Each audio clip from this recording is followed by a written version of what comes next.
Herkese merhaba, ben Buse. Kanalıma hoş geldiniz. Daha önce bu şekilde çilekli bir bikini örmüştüm. Nasıl örüldüğüm çok sorulduğu için tarifini sizlerle paylaşmak istedim. Bikininin kupunun bir tanesini ördüm, ikincisini birlikte öreceğiz. Önceki ördüğümde biraz daha nar çiçeği rengini kullanmıştım, turuncuya yakın. Bu sefer kırmızı rengi tercih ettim. Örerken merserize ip kullanacağım ama isterseniz koton iplerde kullanabilirsiniz. Merserize ipler her markada var. Hatta markasız ihraç fazlası da bulabilirsiniz. Bu şekilde 100 gramlık bir ip kullanacağım. Tamamını değil, biraz kalacak bu ipten. Örerken de 2,5 milimetrelik bir tığ kullanacağım. Bunu örerken 3 milimetrelik tığ kullanarak örmüştüm. Biraz daha bol oldu buna nazaran.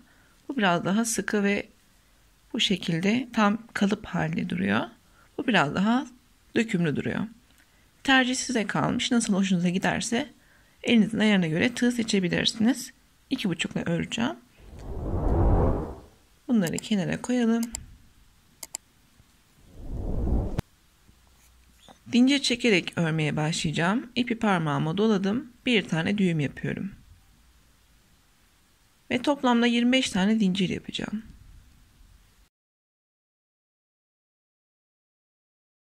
...25 zincirimi tamamladım. Yarım trabzanlar yaparak öreceğim. O yüzden 3. zincire batmam gerekiyor. Ama sık iğne yaparsanız hemen yanındaki ilmeğe batabilirsiniz. Tığımın başına doladım. 1, 2, 3. 3. ilmeğin içerisine batıyorum. İlmek çıkardım. Üçünü birlikte ördüm. Bu şekilde sıra sonuna kadar 22 tane sık iğne yapacağım.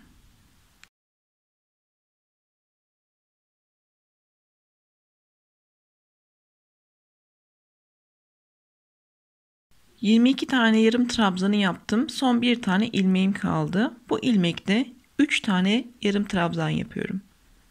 İlki tekrar aynı noktada, ikinci ve üçüncü kez yarım trabzanı aynı noktada yaptım. Bu şekilde dönüşü sağlamış oldum. Bu artışlar üçgen formunun oluşması için yukarıya doğru devam edecek. İsterseniz buradaki ikinci ilmeğin üzerine işaretleyici takabilirsiniz. Çünkü artık artışları yaparken bu 3 ilmeğin hep ortadakine batarak artışlar yapacağız. Bu şekilde çevirdim. Bu sırada yaptığımız yarım trabzanların karşısına denk gelen yerlere yarım trabzanlar yapacağız. 22 taneydi ve 22 tane yarım trabzanı sıra sonuna kadar yapacağım.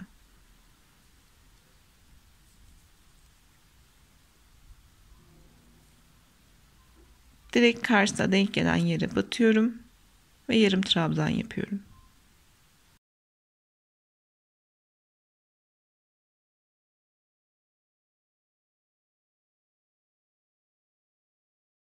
Son ilmeğe kadar devam ettim. 2 tane zincir çekiyorum. Örgümü çevirdim. Bu artış yaptığımız noktaya kadar her ilmekte bir tane yarım trabzan yapacağım. İlk önüme gelen ilmeğe batacağım ve yarım trabzan yapacağım. Battım, ilmek çıkardım ve yarım trabzan. Artış noktasına kadar devam ediyorum.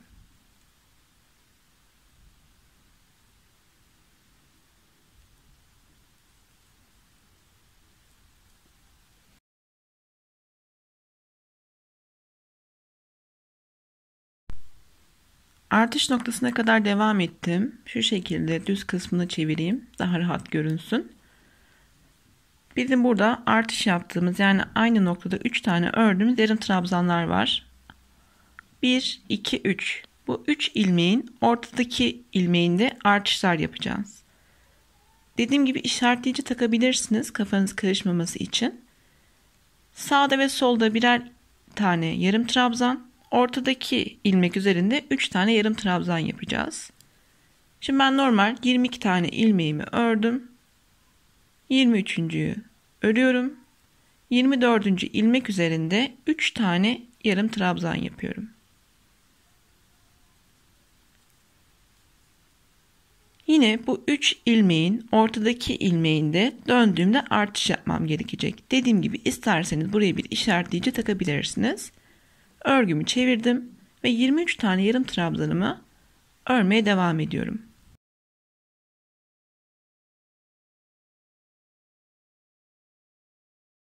Sıra sonuna kadar devam ettim. 2 zincirle yeni sıraya başlıyorum. Örgümü çevirdim.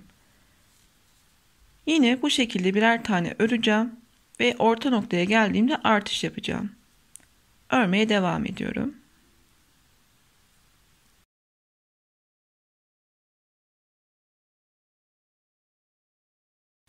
Yine artış noktasına kadar trabzanları devam ettirdim. 23 tane ilmek ördüm. Artış noktasına geldiğimde bakıyorum. 3 tane ilmeğim burada. 1, 2, 3. Ortadaki kısımda artış yapacağım. Sağındaki ilmeği örüyorum. Orta kısma geldiğimde aynı noktada 3 tane artış yapıyorum. Yine döndüğümde bu ortadaki ilmekte artış yapacağım. Soldan devam ediyorum. Sıra sonuna kadar yarım trabzanlara devam edeceğim. Tekrar bu noktaya geldiğimde 2 zincirle yeni sıraya başlayacağım ve bu noktalarda artış yaparak kupu büyüteceğim. İstediğiniz büyüklüğe gelene kadar bunu devam ettirebilirsiniz. Orta noktada 3 yerine 5 artış da yapılabilir. Böylece 2 bu tarafta 2 bu tarafta örüp ortadaki ilmekte yine artış yapabilirsiniz. Sadece kupun duruşu değişecektir. Ben bunu istediğim uzunluğa gelene kadar devam ettireceğim. Daha sonra kalan kısımları da sizlere anlatacağım.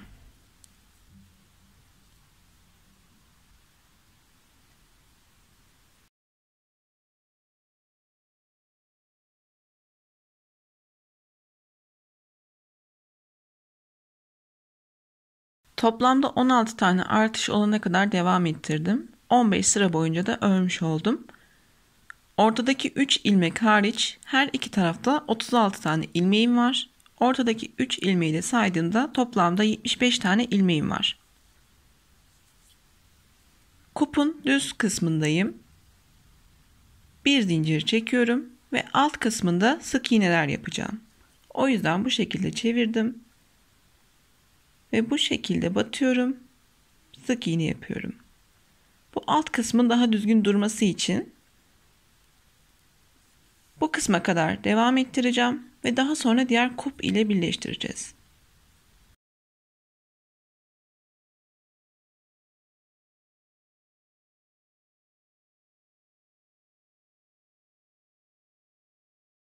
Sıra sonuna kadar sık iğneleri yaptım. 1, 2, 3, 4 zincir çektim. Bunu 5, 6 da yapabilirsiniz. Hiç zincir çekmeden de birleştirebilirsiniz. Ama ben arada biraz açıklık olsun istiyorum. Diğer kup da düz kısımda. Onun da diğer köşesi bakın burada. Batıyorum ve sık iğne ile tutturuyorum. Bikini giyildiğinde bu şekilde bir açıklık olacak bu kısımda. Ama dediğim gibi dilerseniz hiç açıklık bırakmadan direkt birleştirebilirsiniz. Bu şekilde görünecektir. Bir zincir de yapılabilir elbette ama ben açıklık olsun istediğim için zincir çektim. Bu kupun da aynı şekilde alt kısmında diğer uç noktaya kadar sık iğneler yapacağım.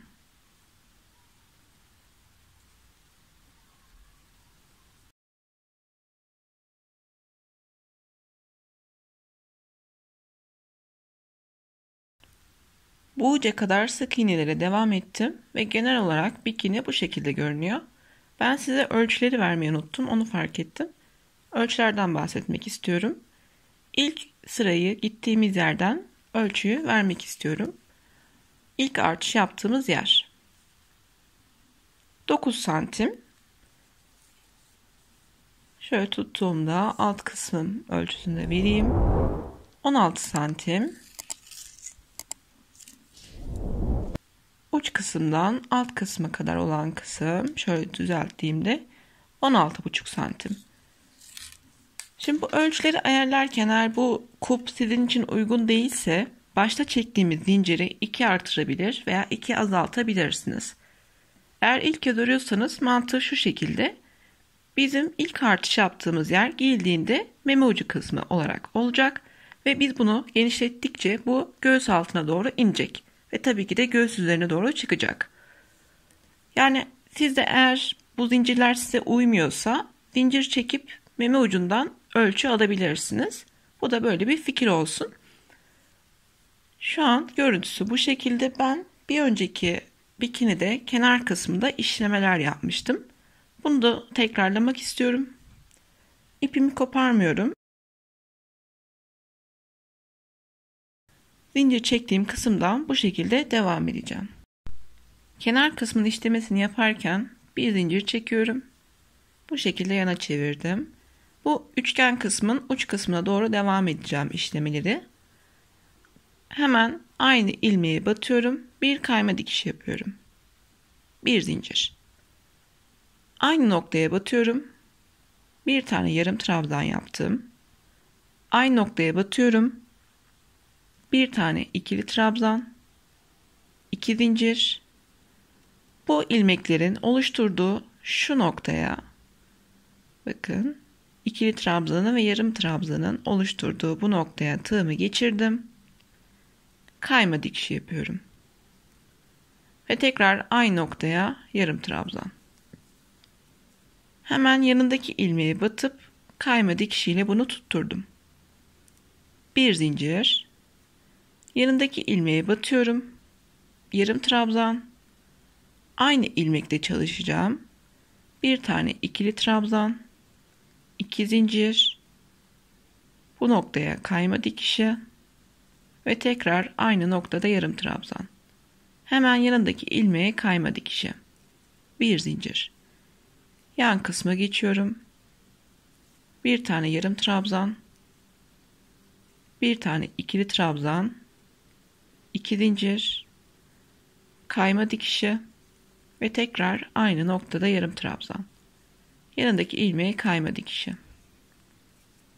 Görüntüsü bu şekilde ve bunu uç noktaya kadar devam ettireceğim. 2 zincir yerine 3 zincir de çekebilirsiniz. Bu noktaya kadar devam ettireceğim.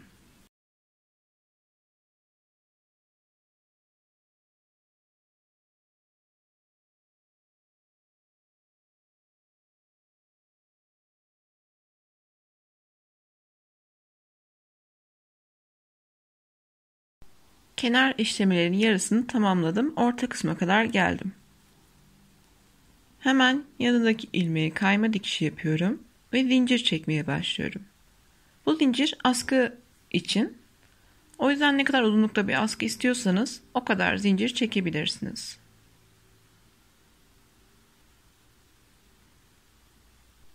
%50 tane zincir çektim. Biraz uzun olsun istedim.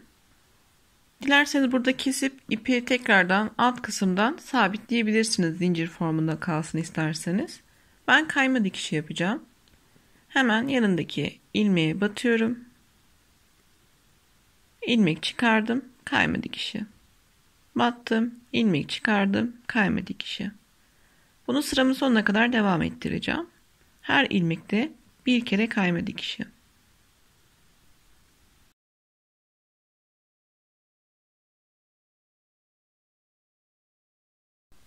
Bütün ilmeklere kayma dikişi yaptım ve tekrardan aynı noktaya kayma dikişiyle sabitliyorum. Yanındaki ilmeğe de kayma dikişi yapıyorum. Bir zincir ve yan ilmeğe geçerek modeli devam ettiriyorum.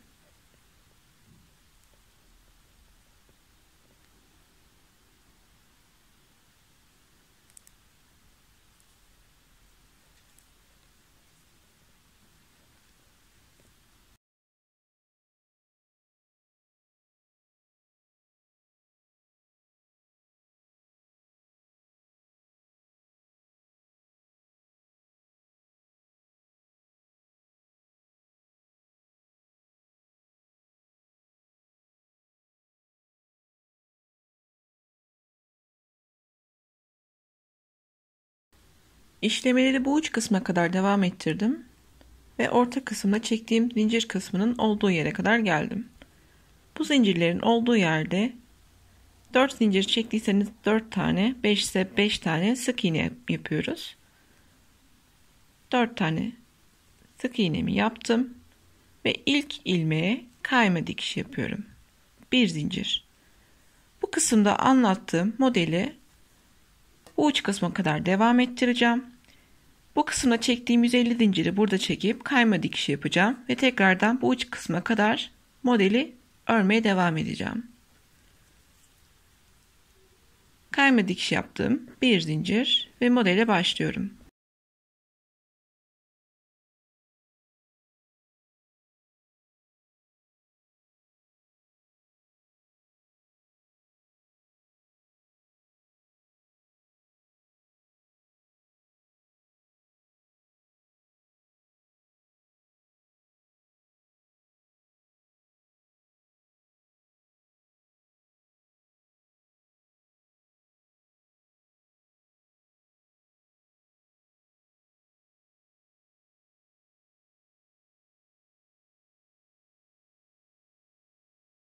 Kenar kısımdaki işlemleri yaptım ve bu uca kadar devam ettim.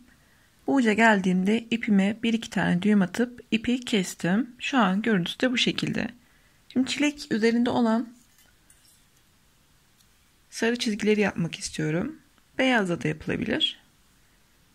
İğnemi geçirdim ve ucuna bir tane düğüm attım. Göz kararı dikişler yapmak istiyorum. Çizgi çizgi dursun istediğim için çizgi şeklinde dikişler yapacağım. İğne arkada, trabzanların arasından iğnemi geçiriyorum.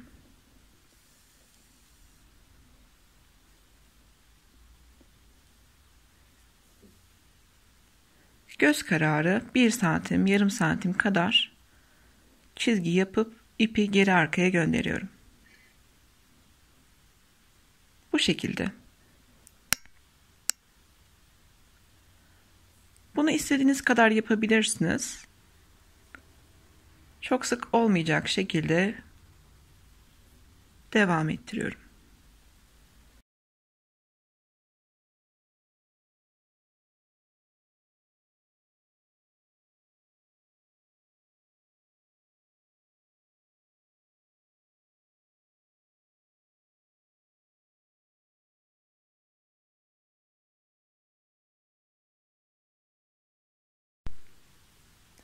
Sarı dikişleri tamamladım ve şu an bu şekilde görünüyor. Bunu daha sonra yapacağım. Görüntüsü bu şekilde. Alt kısım nasıl başlanır onu göstermek istiyorum. Bunun için yeşil ipe ihtiyacım var. Yaprak görüntüsü vermesi için. Yine merserize ip kullanıyorum. Örgümü çevirdim. Düz kısımdayken bu uçtan bu uca kadar bir sıra sık iğne yapacağım. Buradaki sık iğneye ipimi sabitliyorum. Battım. İlmek çıkardım. Kayma dikişi.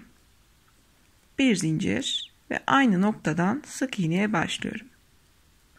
Her ilmek üzerinde bir tane sık iğne yaparak bu uca kadar devam edeceğim.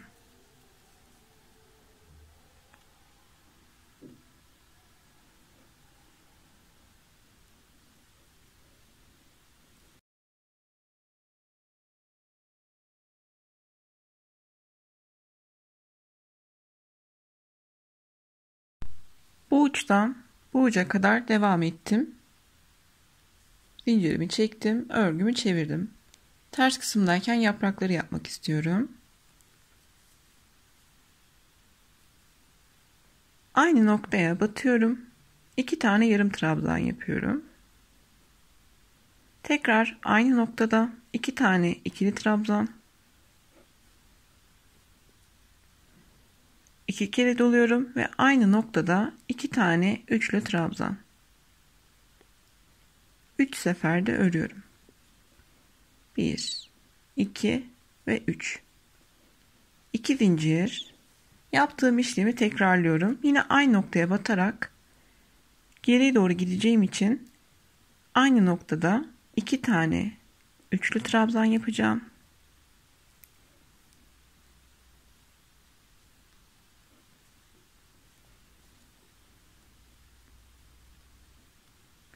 İki tane ikili trabzan.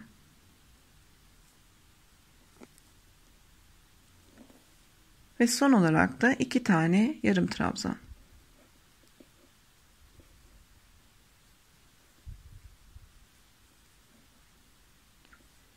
yanındakine değil de şu hemen diğer yanındakine, buna değil diğerine batıyorum. Kayma dikişi. Sabitledim. Tekrardan diğerine kayma dikişi yapıyorum. Bir zincir çektim. Hemen diğer yanına batıyorum ve işlemi tekrarlıyorum. 2 tane yarım trabzan, 2 tane ikili trabzan ve 2 tane üçlü trabzan. Hepsi aynı noktada.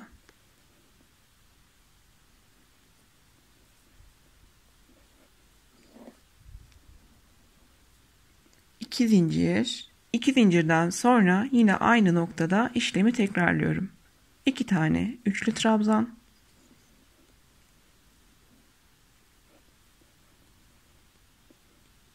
2 tane ikili trabzan ve son olarak 2 tane yarım trabzan. Yanındaki ilmeği değil, bir sonrakine batıyorum. Kayma dikişi ve bu şekilde yaprakları sıra sonuna kadar tekrarlayacağım. Bunu ters kısımda yapıyoruz. Bu zaten şu şekilde ön kısma doğru kıvrılması gerekecek. Bu şekilde durması gerekecek yaprakların. Bunu diğer uç kısma kadar tekrarlayacağım. Görüntüsü şu an bu şekilde.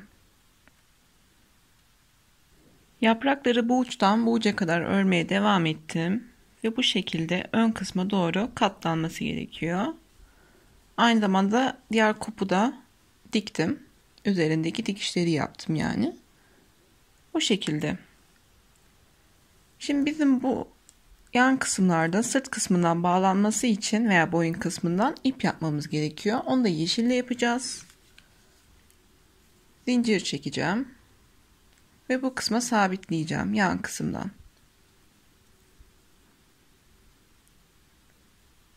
İpime düğüm yapıyorum.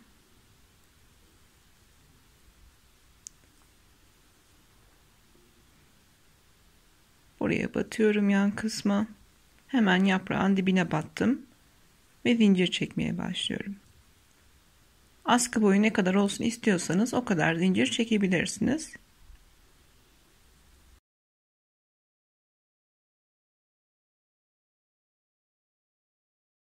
Kırmızı askıda yaptığım gibi 150 tane zincir çektim ve kayma dikişi yaparak bu uç kısmına kadar devam edeceğim.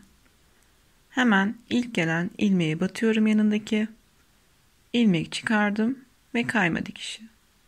Bunu yapmak zorunda değilsiniz. Zincir olarak bırakabilirsiniz. Sıra sonuna kadar kayma dikişi yapıyorum.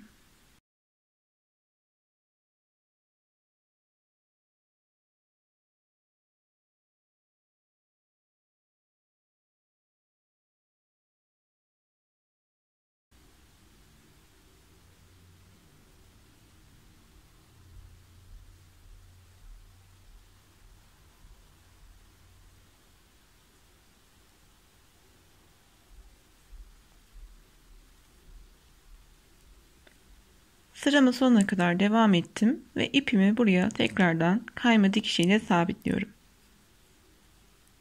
1-2 zincir ipimi kesiyorum.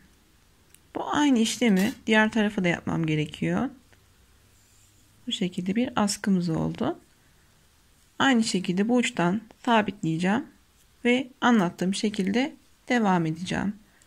Bu taraftaki askıyı da yapayım. Daha sonra genel olarak ölçüsünden ve kullandığım ip miktarından bahsetmek istiyorum. Diğer askıyı da tamamladım. Şu an bikini tamamlanmış oldu bu şekilde. Bu bikiniyi isterseniz kırmızı kısımlar boyunda bağlanacak şekilde kullanabilirsiniz. Yeşiller sırt kısmında veya şu şekilde çevirip yeşiller boyun kısmında bağlanabilir. Kırmızılar ise sırt kısmında bağlanabilir. İki türlü kullanabilirsiniz. Nasıl isterseniz. Genel olarak duruşu da bu şekilde. Ben şimdi genel olarak bir ölçüsünü tekrar vermek istiyorum. Daha sonra kaç gram ip kullandığımdan bahsedeceğim. Düzeltelim. Yaprakları indiriyorum kupun ölçüsünü vermek istediğim için. Kenarlara işleme yaptığımız için yarımşar santim genişlemiş oldu. 17 santim genişliği.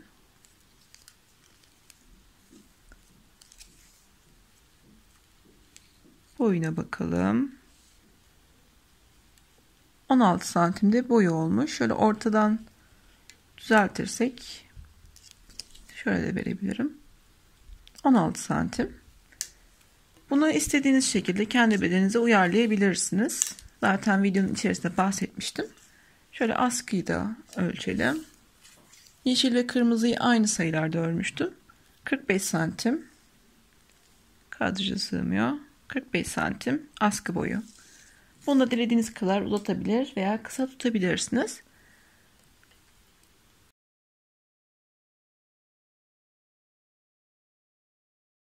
Kullandığım iplerden bahsetmek istiyorum. Mercerize ip kullanmıştım ama pamuklu ipler de kullanılabilir elbette veya farklı çeşitli. Toplamda yeşiller ve kırmızılar ve sarılar dahil 50 gram ip kullandım.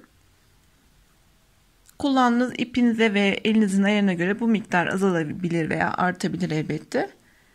Buraya kadar izlediyseniz videoyu beğenmeyi ve kanalıma abone olmayı ihmal etmeyin. Ördüğünüz zaman Instagram'dan benimle paylaşabilir veya benim hesabımı etiketleyebilirsiniz. Tarif bana ait, herhangi birinden almadım. O yüzden siz de ördüğünüz zaman benimle paylaşırsanız sevinirim. Örecek olanlara kolay gelsin. Bir sonraki videoda görüşmek üzere. Hoşça kalın.